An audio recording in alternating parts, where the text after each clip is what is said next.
average home prices up in the fall in the recession? What is going on in the market? Hey everyone, it's Alyson with Live South Denver, your real estate strategist and realtor for the South Denver area. All right, let's jump right into the numbers and then we'll talk about what in the world is going on. Buyers put about 3,600 homes under contract in September. That's 900 fewer than the previous month, and it's a 29% drop from the year before. We saw 4,000 closings this September. That's 1,000 fewer closings than the previous month, and it's down 25% from the year before. New listings stay the same from the previous month, 4,900, but it is a 15% decrease from last year. We finished the month with about 6,900 homes available for sale. This is up about 600 from where we ended the previous month. So that means we entered October with 1.72 months of available inventory. The average days on market increased between August and September by 8 days. We are now at 26 average days on market. That is double what it was this time last year. And even though that number is right on par with where we were in this August-September timeframe in 2017, 2018, and 2019, the rapid shift that we've gone through from having average days on market be 9, 8, 11, 7 is not making this feel very comfortable. The median days on market shifted too. It went up a whole 6 days from the month before. Is it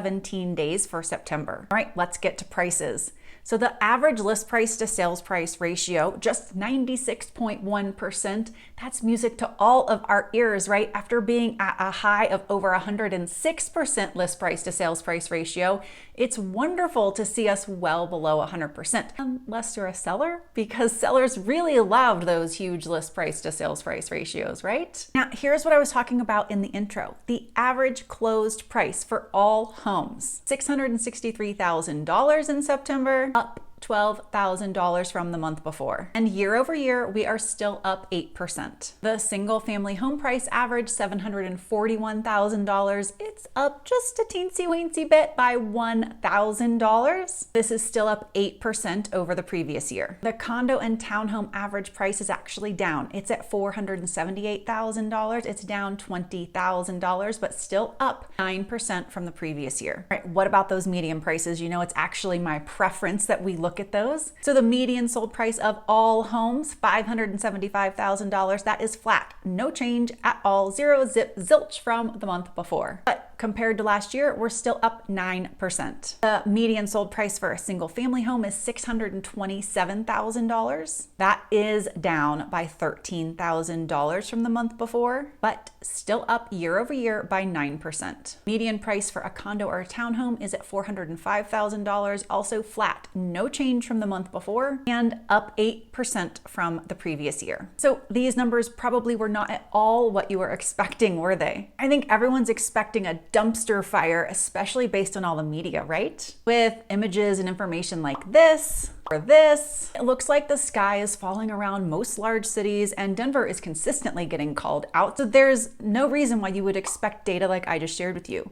We would be expecting something like home prices fell 9% this month, home prices fell 15% this month. And that's really not what we're seeing. So what gives? Well, while mortgage rates are back up right to around 7% as we speak today, they fell into the low and mid sixes during the month, and there was a surge of interest again, renewed interest, a little buyer activity, and we think that that is what pushed a little bit of demand. I have a couple different sources I pull from. One of them is a heat map, and it shows when buyer activity surges.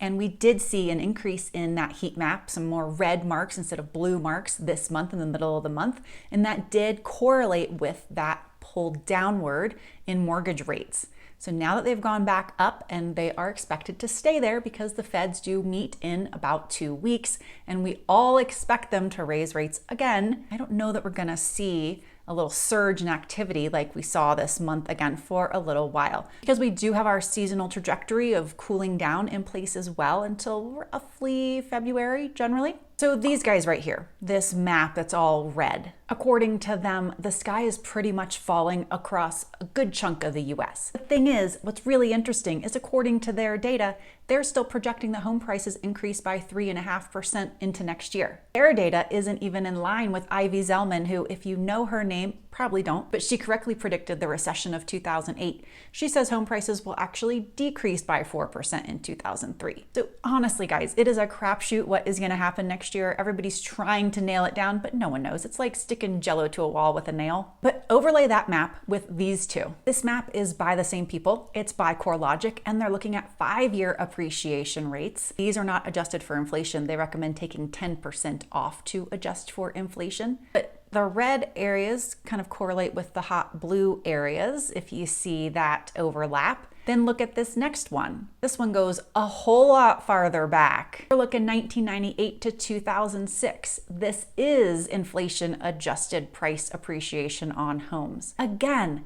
this map really overlays quite well with the one where home prices are dropping. I show you all this because places the media is screaming about, worrying about home prices dropping, saying maybe watch out. These are the same places where home prices have been growing and growing and growing, and there's been so much complaining about buyers being priced out and people can't afford to get a home there. If the home prices get even close to you being able to afford, and this has been on your bucket list, it doesn't even have to be Denver. Look at the other places on the map. Florida is a huge one, California, Washington State. There are so many others. Don't try to wait to perfectly time the market. It doesn't happen. I was just meeting with my financial advisors today. We ran through so many different scenarios for things, but one of the points of the conversation was we don't time the market.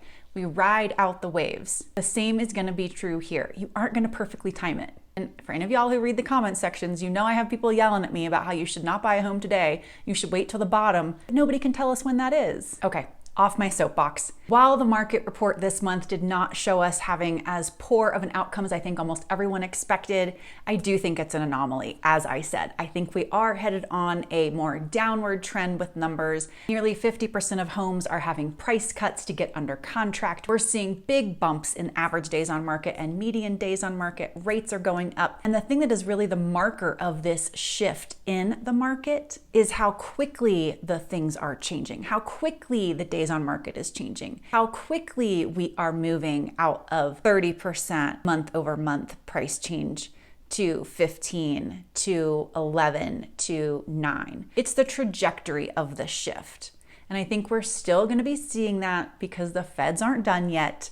And I'm not looking at this as saying, hey, the shift is done. It's not, guys. I think by next month, we're gonna be at or around 2 months of inventory. Everything up to 3 months of inventory is still considered a seller's market, guys. After that, we get into what's considered a balanced market. Some people say you have to get all the way to 6 months to be a buyer's market. I would say based on the behaviors that we're seeing now, anything over 4 months is gonna be a buyer's market. I just don't see sellers having the patience after the market we've been in for the last 2 years to get all the way to 6 months for it to be a buyer's market. But right now we're still under 2 months. So that's what's ahead, and that's where we are today. This market report was not the dumpster fire I think everyone was expecting. And as always, I welcome your feedback. I look forward to it. And if you want to talk more about the Denver market, please reach out. You know I always love to connect. And I will see y'all next week.